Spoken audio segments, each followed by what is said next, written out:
Welcome to Monday Next. We are two siblings with two different businesses, but we only have honest conversations. I'm Scott Monday, founder of Kitchen and Bath Crate, where we've turned construction chaos into systematic excellence with guaranteed timelines and results that break every industry rule. And I'm Meredith Monday Schwartz, CEO of Here Comes the Guide, a wedding venue platform built on relationships instead of commissions, run by an all-woman team that proves heart-forward business practices actually work. We're siblings who spent 15 years challenging each other's business philosophies, and we finally decided to hit record. No guests, no fluff, just the conversations we'd be having anyway. But now you get to listen in, whether you're team heart forward or team systems first. We're here to show you that business doesn't have to be boring, generic, or divorced from reality. This is Monday Next. Hey, Scott, are you ready to dive into another episode today? I am so ready. I've been thinking about this one throughout the week, and I love this topic. It gets the entrepreneurial juices flowing, and so can't wait to hit it. This topic that we are going to dive into today, which is about breaking industry rules, the places in your business where you can take the things that everybody in your industry does, rethink them, and maybe decide to do it completely differently. Scott, you have done this a lot in your business. I've done it a lot in my business. And I really think that these are the things that made us want to have these conversations, right? Because we kind of like breaking industry rules. Yeah, absolutely. And I know when it comes to my industry of residential and commercial construction, I was going up against 40, 50-year-old companies that all had their archaic ways of doing things. So I felt like it was a little bit of an unfair advantage for me to be a little bit of a David versus Goliath. But yeah, we're going to dive into some of those practices and principles today. Looking forward to it. All right, good. But first, let's start out the way we always do, which is our Monday moment of the week. What's yours, Scott? So for me, it would definitely be our commercial subcontracting business. Just as a reminder for the listeners, we do countertops for apartments and multifamily and senior housing, things like that. So we fabricate engineered stone countertops and natural stone countertops in very large quantities in that newer business, 3 years old now.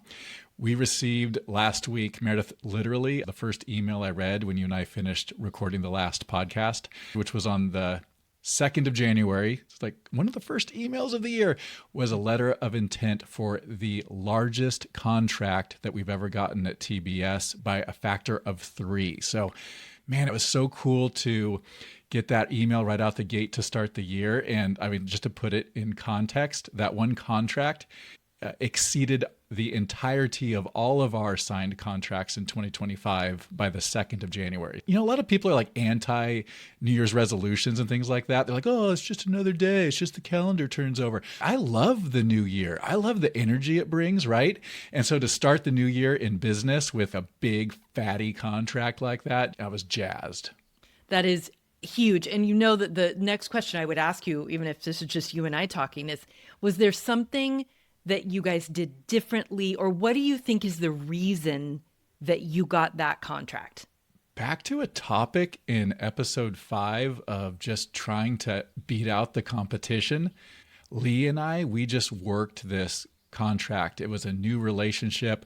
We dropped by the job site and schmoozed with the superintendent. We pestered via email, and then when we got his cell number, texting the project manager like, hey, what can we do here? How can we negotiate this? How can we help you? It was like give. Try to just get into that driver's seat, and it finally worked. So Meredith, I mean, wouldn't say it's something different than we normally do, but I think we just worked the relationship better than anybody. Right. I mean, it takes confidence to go after something hard, right? And so that's what I've seen in TBS for sure in the last year. But huge congratulations. That is a gigantic win. And like you, I love things that happen at the beginning of the year because it feels like that sets the tone for the rest of the year. Yeah, 100%. What about you? What was your Monday moment of the week? Well, for sure, it was the fact that just a couple days after that, on January 5th, Monday Next launched, right? We've been talking about the show for a year, and to have it out there, to have listeners be contacting us, letting us know, hey, this was the biggest take home after listening to it. These were some questions that I wanted to ask. Here's some topics I'd like to have you guys talk about more. And also interesting to hear what people think is the most interesting component of Monday Next, which overall I'm hearing people are really liking the sibling aspect between the two of us, which we thought would be something that's not out there a lot, brother-sister business dynamic.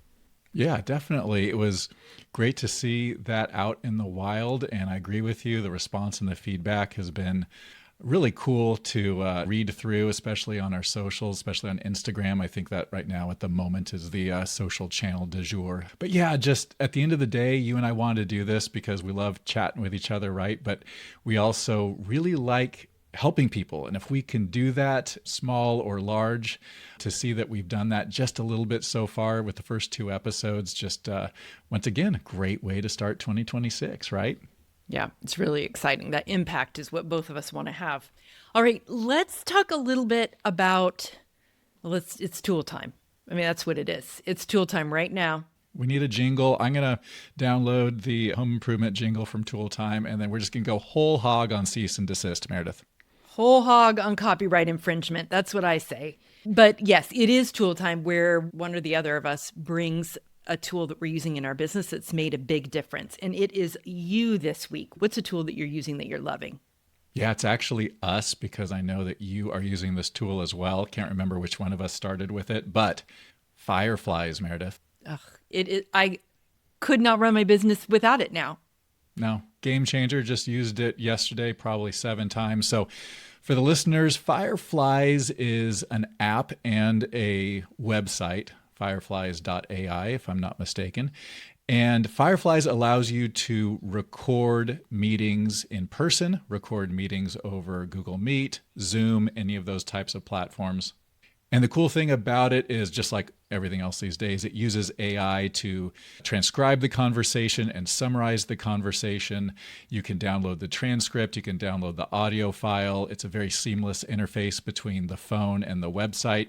So we adopted maybe 8 to 10 months ago a all meetings get Fireflied approach at my businesses. It's that important. Couple reasons, and I think we're going to dive into what EO calls the 5% here, which is like things you don't really necessarily mention off the top. One of the reasons I think Fireflies is really effective, it has all those tools, the transcribing and things like that, but also I know that when I'm in a meeting that is being recorded, there's an element of professionalism, there's an element of honesty, there's an element of, we just have to be at our best because this is on tape, to use a sports analogy. So I really like that element as well. I use it to go back and recall things that were said or summarize the meeting for to-dos. It's just a super handy tool. Are you using it in a similar way, Meredith, I would imagine? Yeah, we use it company-wide. We use it for absolutely everything. It is, I mean, yeah, like you said, yesterday I used it at least 5 times. I had a meeting toward the end of the day with a client, one of my wedding venue clients, and, hour-long conversation about some struggles that this particular venue was having. We talked through 3 really, really executable things that she could do to make some changes in her business. And then there were also, during the conversation, 3 or 4 different episodes of some of the podcasts that I've done for my wedding venue clients that came up. At the end of it, I just downloaded the transcript of the call and I immediately said 2 things. First of all, summarize the call so that I can make a note of it in our CRM, right? So that my salesperson who handles this account would know exactly what we talked about, but in a bullet pointed, brief kind of way. And then with that transcript, it was really easy to put together that list of the 3 executable things that we talked about. It reminded me links that I needed to go grab so that I could make sure that the client had those shows to listen to. And all of it was done in 10 minutes, what would have taken me an hour of post-meeting kind of mop-up. And we could have an entire episode on all the ways that transcripting all of your conversations can play into your business, but certainly from an aspect of having difficult conversations with employees and having that full transcript and the video that goes with it so that you can easily refer back to it and say like, hey, did I take the right approach? Or, hey, this was said exactly, those kinds of things. It just ups that level of accountability that is, and note-taking that's really important. I will say that we did a side-by-side comparison of Gemini, Otter.ai, and Fireflies in order to see if, in fact, Fireflies was worth the investment. And over and over again, it did the best, not only transcripts, but also just the tools that it's giving as far as the action items at the end of the call, all of those things. It makes it so easy to send out afterwards the summary of the call so everyone remembers this is exactly what everyone needs to do next. So I 100% co-sign on that tool. Yeah, definitely. People should check it out. It's a tool that, just like you, I can't do without anymore. I know. It's kind of scary how quickly it's become that enmeshed in our business. All right, let's get into our main topic, Scott. And again, we are going to talk today about the ways that, especially you in your business, because I think it's so interesting, have taken some long-standing industry standards and changed it up and really made some interesting decisions in your business that have, I think, impacted your success from the very beginning. So we've talked about a few of these things in my business over the last couple of episodes, right? We've talked about the 4-day work week. We've talked about having a fully remote team. We've talked about a no commission sales structure.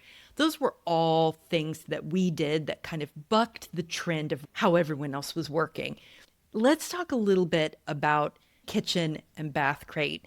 First of all, give us your origin story just a little bit. We went over it in episode 1, but I want you to go over the origin story again here, because it all started with you having an idea that in fact challenged an industry standard. This was something that had never been done in construction before, at least that we knew about.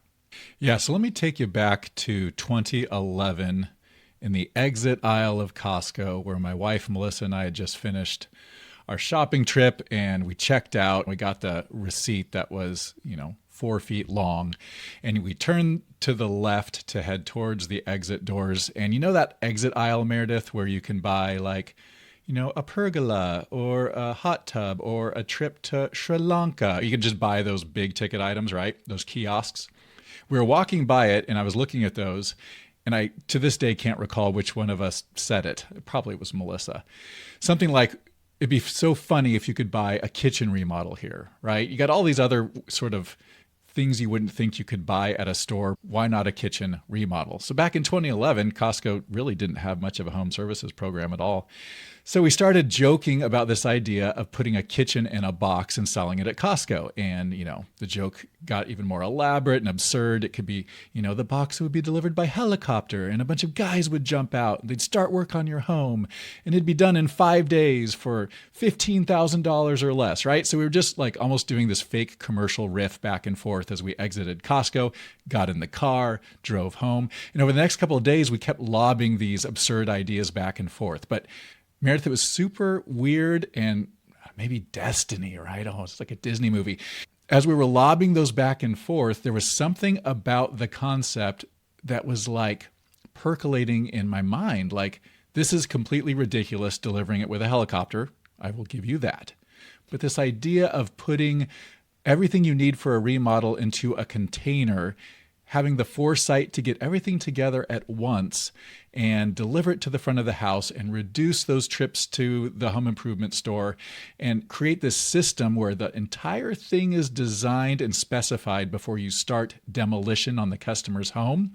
As I say it now, it sounds so obvious, but Meredith, I'm telling you, even to this day, when our competitors could go and look at our website and find exactly how the sausage is made, as you say, it's still an anomaly to run a home improvement company like this. So Meredith, it's rooted in this idea of we're not going to start your project until we have all the materials ready. We're going to guarantee down to the day the completion date of your project, or we're going to reimburse you a sizable chunk of money each day. Those types of audacious guarantees that are very unique to any industry, but specifically home improvement, where your normal chuck in a truck comes out with cut off jeans and a mullet. You ask him when he's going to be done and he just shrugs like it's the most absurd question you've ever asked the man. That's who we're going up against, and that's who we've been going up against since 2011.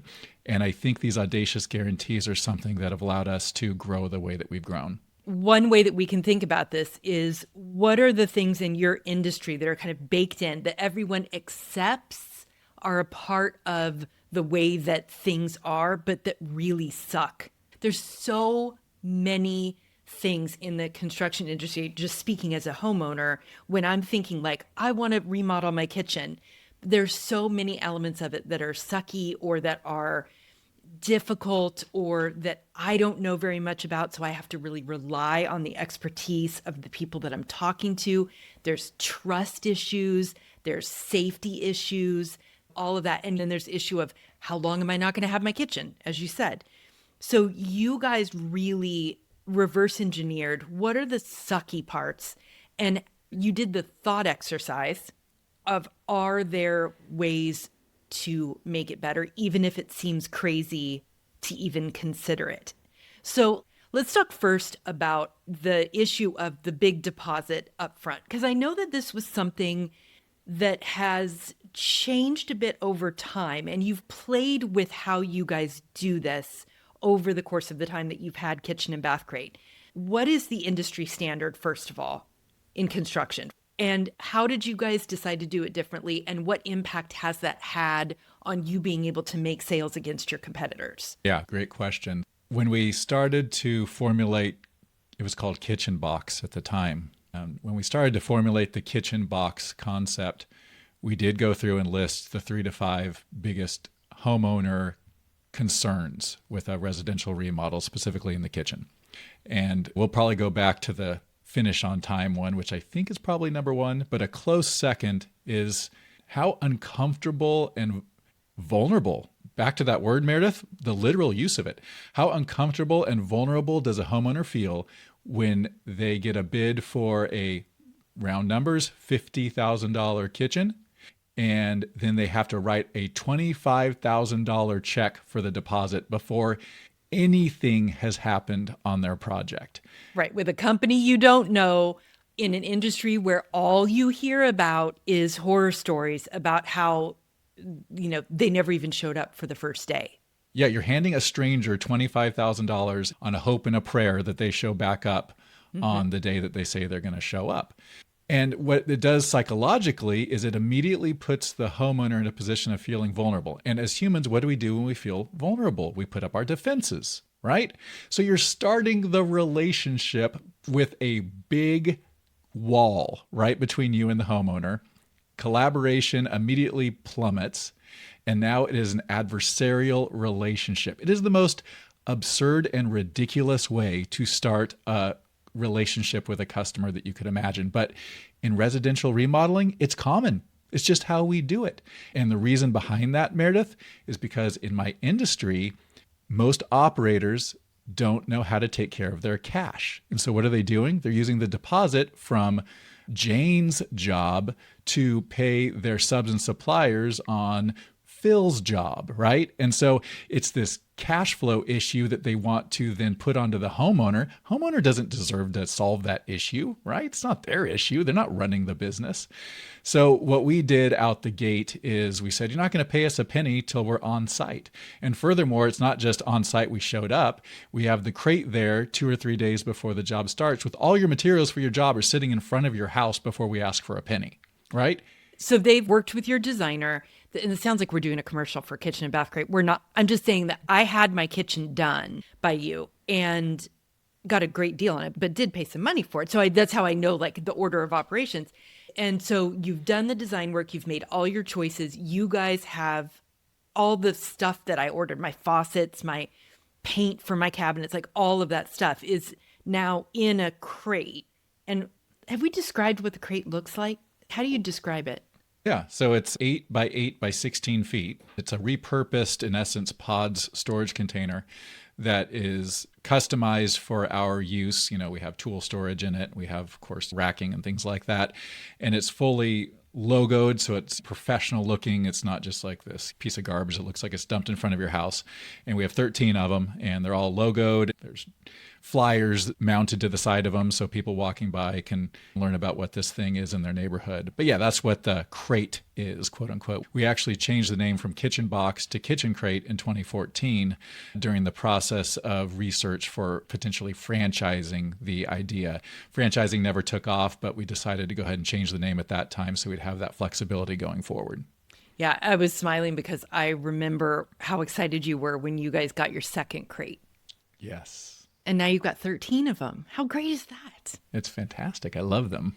I love it. Okay, so before the job starts, things are happening. You are investing in the job and they haven't paid you anything yet. So then the first workday comes. Yeah, first workday comes, we take a partial payment at that time, which is less than the value received or placed in front of the home. So our goal is all along, we want the customer to be what we call cash flow ahead on the job, meaning that at any moment, if they decided that we are scoundrels and they wanted to cancel the job, they'd be in the driver's seat from a cash flow perspective. And we do that because number one, we know that we're going to execute, so we trust ourselves, right? But number two, once again, that shouldn't be the customer's problem. Of all the chaos of a remodel, we don't want to add yet another piece of, I've paid out more than I've received. The big question, of course, is has anyone ever screwed you over? Have you ever felt super burned because of this policy or second guessed it?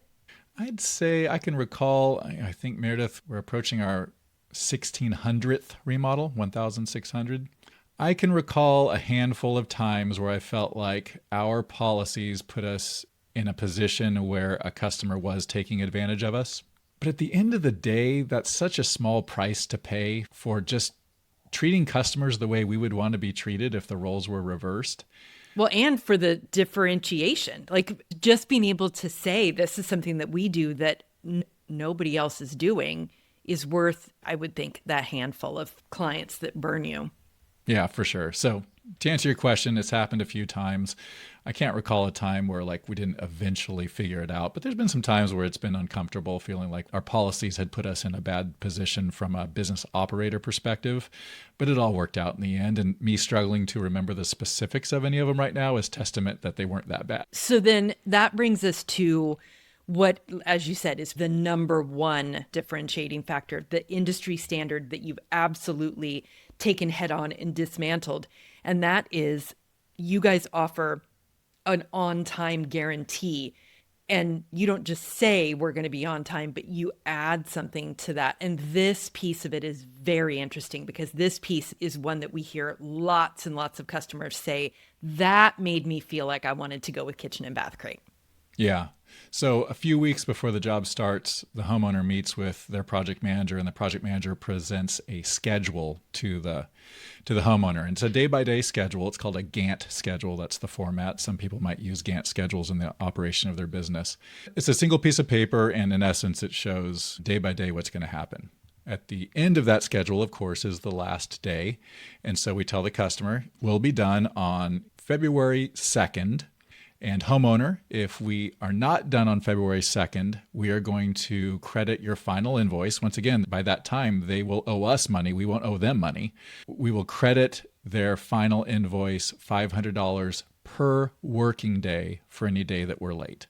And Meredith, when you make that guarantee, and then when you meet that deadline, or on the rare occasion we don't, you credit that $500 per day back, it changes the relationship. Once again, it goes from these guys are full of it to these guys do what they say they're going to do. Meredith, even if we're late a couple times a year and we credit it in that way, the story that customer tells their friends and family, yeah, they were a few days late, but they literally did what they said they were going to do and credited, $1,000 for those 2 days. So we're able to give them a remarkable story to tell, even when we fall short, which we're humans, we fall short occasionally.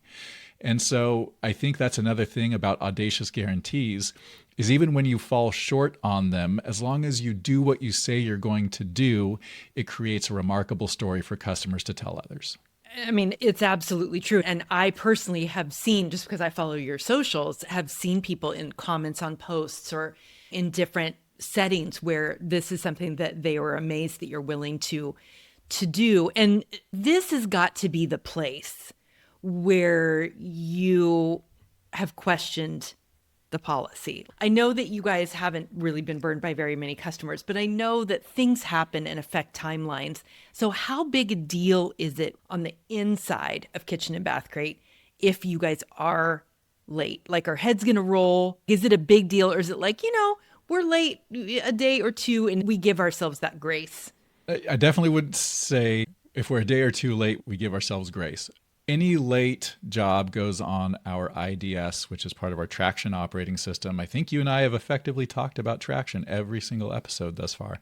I mean, it runs our company, so absolutely. It does run our company. So the IDS is a list of issues. It literally stands for identify, define, and solve. So if a job is late, it goes on the IDS. And what we try to do, Meredith, is we try to break it into one of two categories: at fault or not at fault. So at fault would mean our company made a mistake that was controllable, and that's why we were late. Not at fault would be our company experienced a situation that we couldn't do anything about, right? So that's the first step.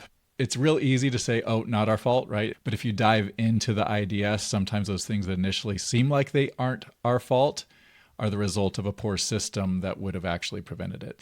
So heads don't roll, but we do dive deeply into each late job and forensically pick apart the reason behind it.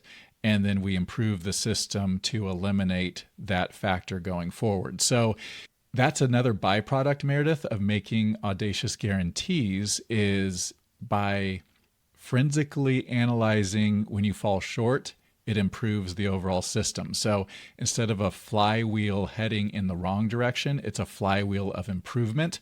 And the guarantee is like this big spotlight that is shining light on your weaknesses and causing your team to have to fix them. Now, you guys get your jobs done, it seems to me, quicker than any in my personal experience that I've known about. If you had to say the one thing that enables you guys to, like, why are you so much faster? Like, I was only out of my kitchen for 2 weeks, 14 days. Yeah, we don't start the job till we have everything. That's the number one thing. Yeah, I mean, there's many things, but if I had to rank them, I would say that is the reason. Okay. So that would be 1A. 1B is we actually have a day-by-day project schedule in existence.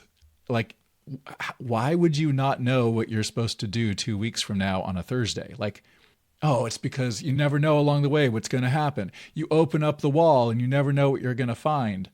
Okay, yes, 1 out of 300 times that happens. But what about those 299 times? Don't you think that's worth having a schedule for? So that's really my sort of feedback to my industry on that issue. Yeah, and I know that you love every single time you can eat the lunch of your competitors that run sloppy businesses in that way. Like, maybe their final product is great, but just sloppy on the way to getting to that final product. Yeah, it's been a great industry to be in that regard, because this kind of sounds so arrogant, Meredith, and I'm really sorry about that. But the competition's just not quite as on the ball as many other industries, quite frankly. Yeah, it really gave you room to disrupt, for sure. All right. So Meredith, I think we've been talking quite a bit about Crate here. And I know that you also do things different for your industry. I'd love to hear a little bit about Here Comes the Guide. I know you're going up against a couple, correct me if I'm wrong, I think private equity backed juggernauts. So what are some things that Here Comes the Guide does that sets you apart and are kind of audacious for your specific sector and industry? Yeah, I mean, the first one, the one that is the single biggest differentiating factor to our clients that we've already devoted an entire episode to, is the fact that we have a non-commissioned sales staff. So we really have one major competitor, and it is absolutely huge compared to us, 20x our size, and private equity backed, like you said, and an all commission sales structure. So we don't offer guarantees to our wedding venues because we can't guarantee exactly how many couples, for example, are going to find them on the Here Comes the Guide website. And then if that couple's going to reach out to them, and we can't guarantee a lot of that. We can work toward those things happening, but we can't guarantee it. But what we do guarantee is this trust in the relationship. We guarantee that if one of my salespeople recommends to one of their venue clients a particular placement, a particular kind of advertising, the guarantee we absolutely live and die by is that it will be something that we strongly believe will be to the benefit of the venue, not to the benefit of Here Comes the Guide.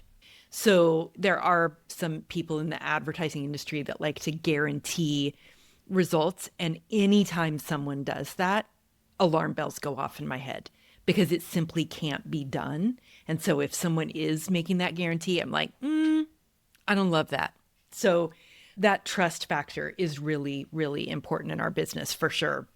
The other way that I think we really have bucked the trend is in the way we design our website. So for our couples, the number one question we always ask when we are making any decision on the Here Comes the Guide website is, what is the best thing for the couple?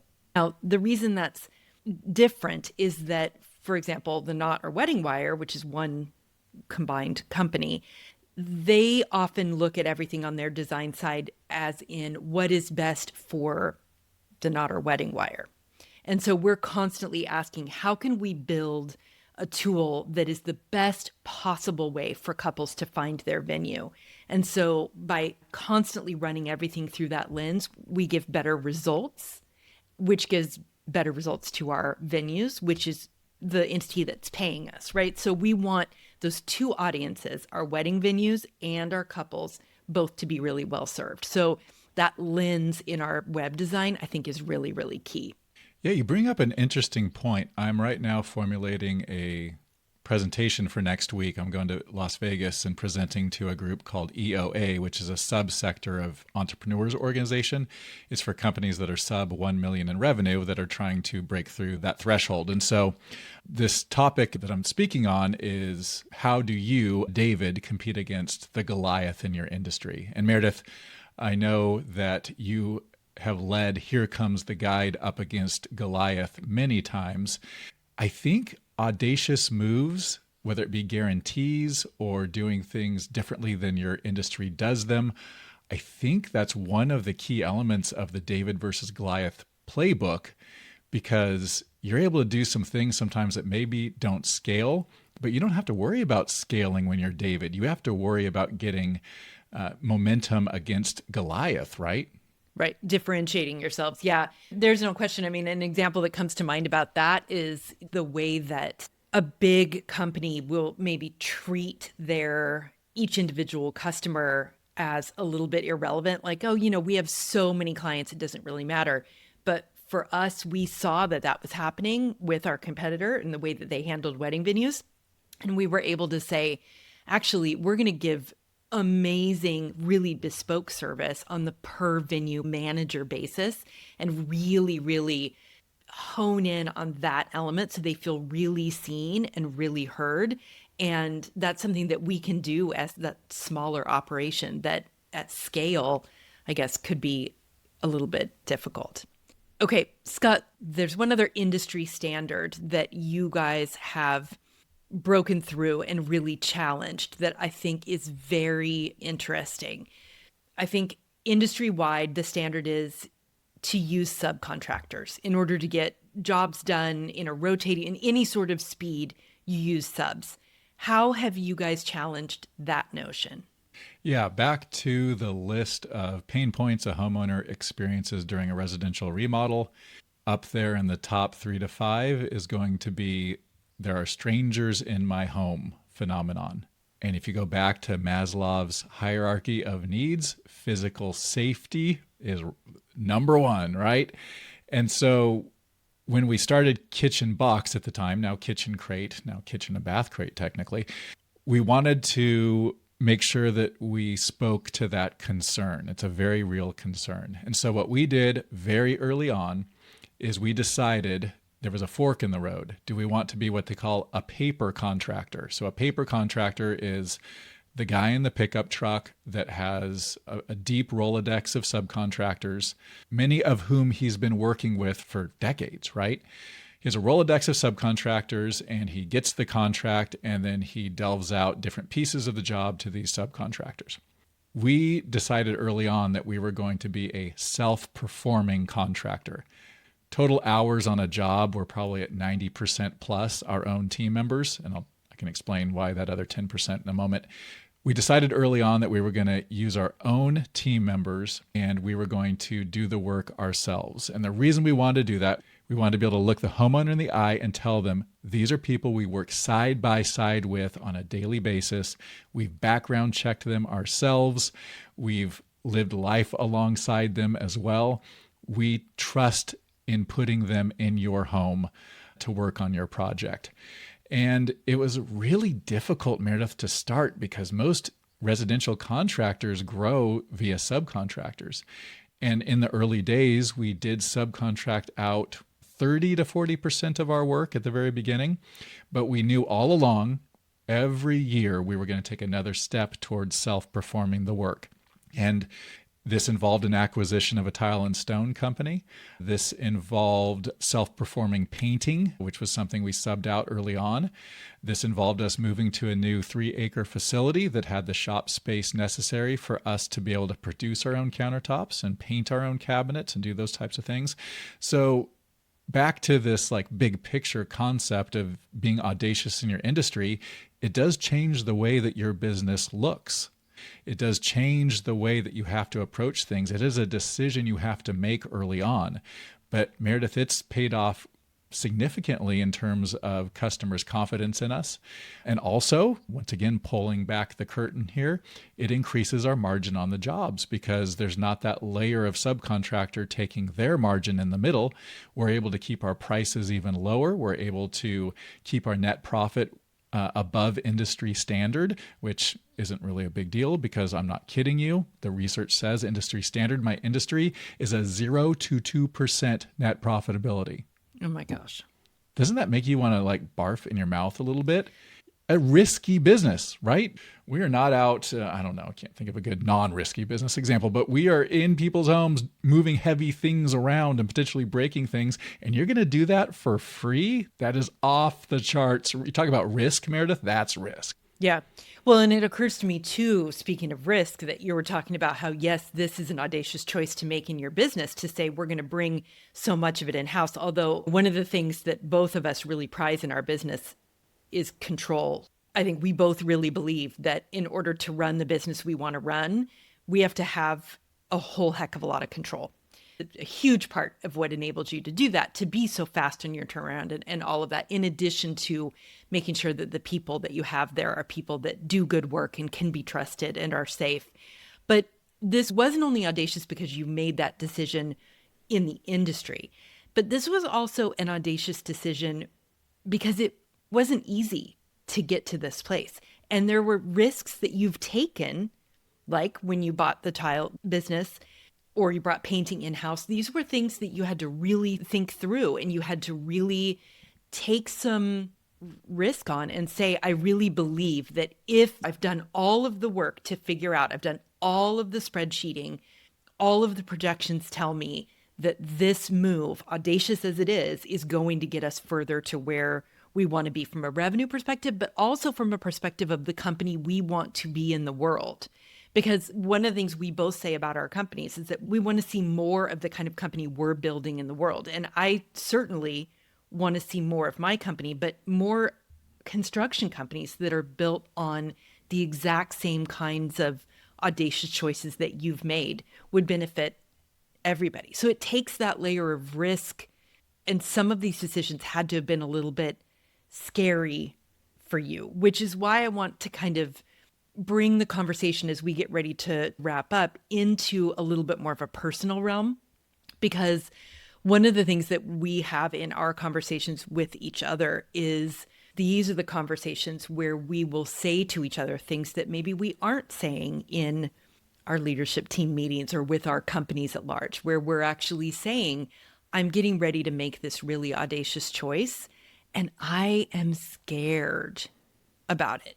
And I think it's really important for CEOs or people who are in leadership of their teams to have that place where they can say how they're really, really feeling, because talking that through is important. Yeah, you definitely have to have an outlet by which you can process through the fear monster that creeps up the back of your neck as you're running a business and making these types of decisions. And for me, that's been my EO forum. We talked about EO a lot. That's been hugely helpful for me. I also have a business coach I've been working with for maybe 12 years now, right? You and I have had an endless number of discussions around risky moves. I can remember you and I talking about each of those risky moves I was considering at some point along the way.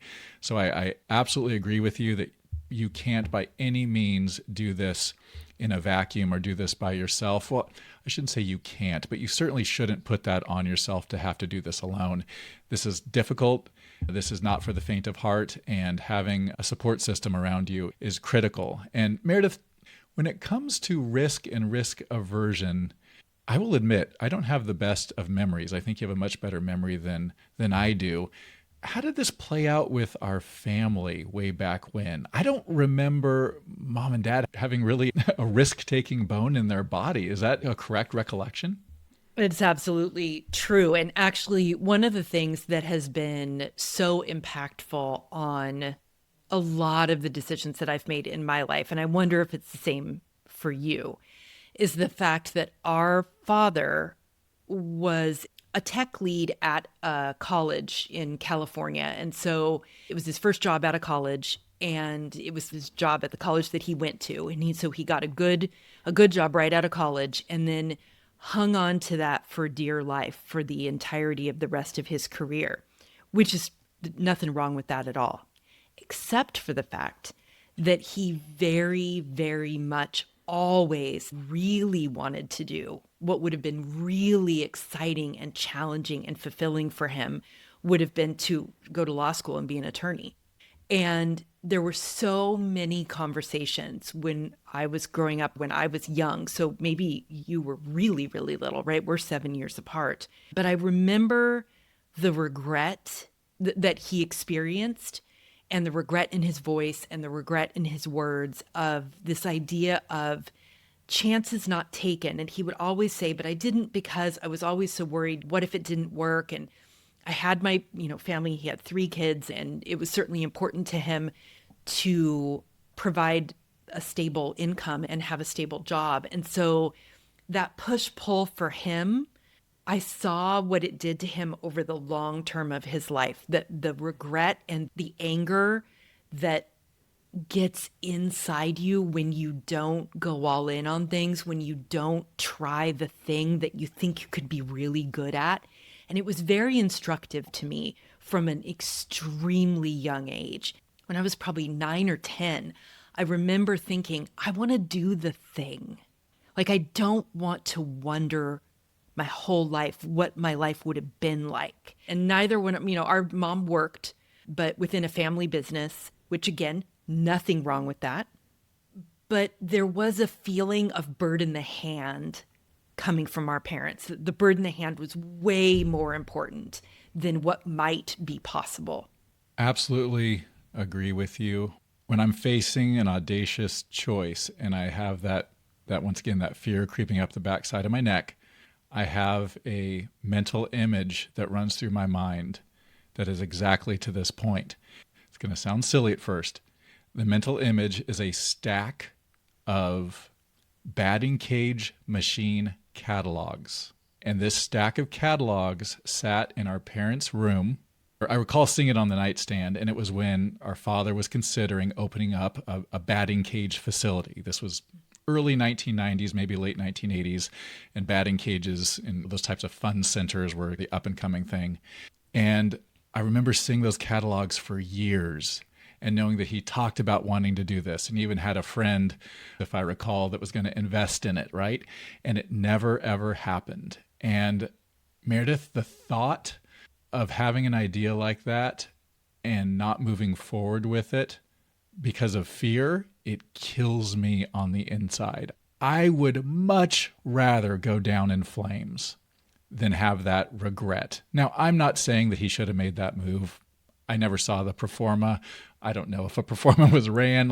I'm not saying every idea you have you should move forward with. For fear to be the thing that kiboshes that, I will not let that happen to me, and I will forever remember that stack of catalogs on the nightstand.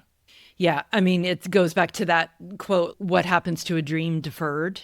And the reality is that in a lot of cases, and in the case here, we saw what happened to a life that was filled with regret and anger and all the things that are used to numb out those feelings, and then the spirals out from that. And so I think there's no question that all three of us, not just you and I, but all three of us decided from an early age that we wanted to maybe answer the question, if you have a choice to make, always choose the bigger life.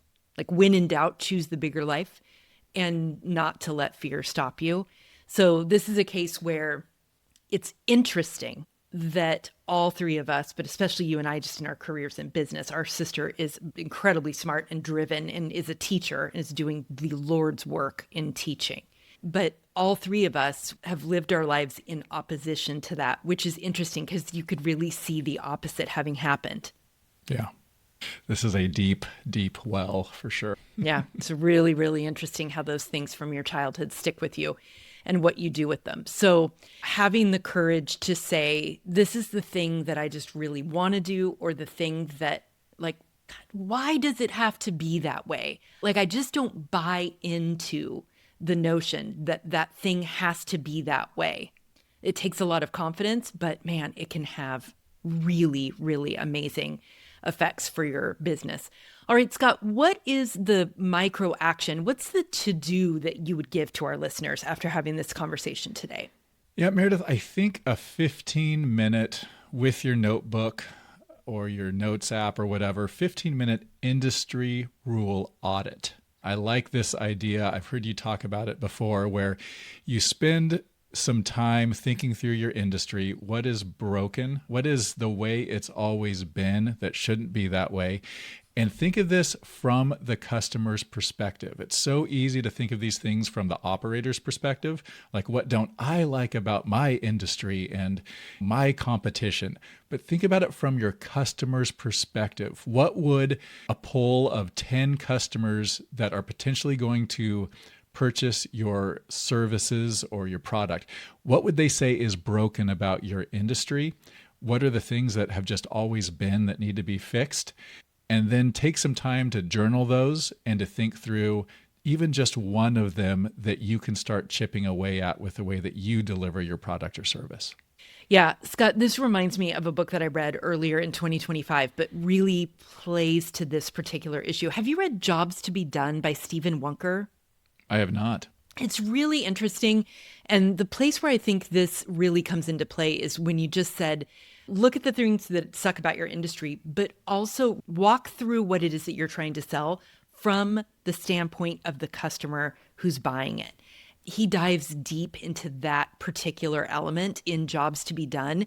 And it is a fascinating way of looking, and not just in the service industry, but for products, like to just reverse engineer what's the problem that your customers are actually trying to solve. And like we all know that that's a question we need to be asking about our businesses, but in Jobs to be Done, he really walks you through how to ask that question about your business in particular. Very, very useful. I highly recommend that thought exercise and the notebook exercise that you're talking about, because even 15 minutes with a pen and a notebook on that could come up with something that would be huge for your business. Yeah. You know, when you and I have gotten together to come up with sort of the framework of how you and I believe just how would a great business look, right? What's that framework look like? You and I often talk about this idea of designing the customer experience. And I think that's what we're talking about, is getting out of our own heads and into the minds of our customers. And that book sounds like a great tool for that. Yeah, it's a good one. All right, that is a wrap on another episode of Monday Next. Scott, I feel like we really, really finally got a chance to dive into your business, and I'm so proud of the business that you've built. You've really done some amazing things, and I know that's a cheesy thing to say, but I'm really proud of you. Well, thank you. I really appreciate that. I thoroughly enjoy talking about the business, and we say this a lot, but we can talk as much as we want about these things, but there are 40 or so people that live this out day in and day out. I had an idea in Costco in 2011, but there's people out there right now doing this work, and they're the reason that this happens in the way it does. So, but I do appreciate that. It's a fun business to talk about. It is. All right, before we sign off, we want to make sure you can find us between episodes. You can find me on Instagram at Meredith Monday Schwartz. And if you want to hear me talk about books instead of business, join me for the Currently Reading podcast. And you can connect with me on Instagram and TikTok at Scott Monday, or even better, my Substack, which is scottmonday.substack.com. There I write about building businesses, changing culture, implementing AI, and applying systems to your family and personal life. We'd love for you to give the show a follow over on Instagram. That handle is at Monday Next Podcast. If you're enjoying our conversations, the biggest thing you can do to help is tell somebody about the show via word of mouth or on your socials. Your personal recommendation is the best way for us to grow. You can also help us by rating us and reviewing us on Apple Podcasts and sharing the show on your socials. That's a great way for us to get a few new listeners.